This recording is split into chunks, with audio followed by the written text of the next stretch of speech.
ჩემი ბოქსები ყველა მიცით, ხო იცი, ძალიან მაგრებია და ვინც არ იცი შეიძლება ახალი იყოს იმათთვისაც ეს ვიდეო ძალიან სასარგებლო იქნება. ეხლა ეს მიდის საჩუქრად.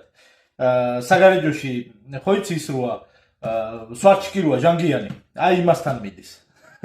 და უგზავნის ნადირი უგზავნის. ძალიან მაგარი საჩუქარია, განახორციელეთ ეხლა რა არის რა. მოყოლეთ? აი ესეთი მაგარი ნაკრებია. კაცის ნაკრებია, კაცური ნაკრებია, ნახდი. ნადირმა ეხლა იცის ჟანგიანს რა უნდა აჩუქოს და ხო ხდები, ცუც საჩუქარს არ შეურჩევდა.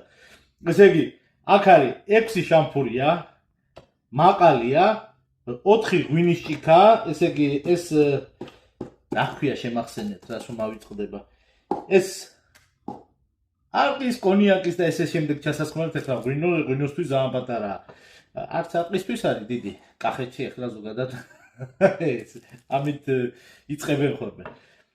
ესე იგი, ჯამებია, შეგრომენ მწვადი ჩაცალოთ, ძალიან ბასრი და პროფესიონალური დანებია, აი ძალიან მაგარია, მე თვითონ ხმარობ და მართლა რეკომენდაციას ვიძლევი, რომ აი არის ძალიან მაგარი. ესე იგი, ძალიან ბასრია, ადვილად ილესება და არის პროფესიონალური მთლიანად. ხო, მოსდევს აი ეს ხორცის ჩასაძრობიდანა, შამპურის მანიპულაციისთვის ნახეთ ესეთი ჭრილი როა და შუა დანარჩენი კაი სამწვადე, კაი დასალევი, კაი გული და სული.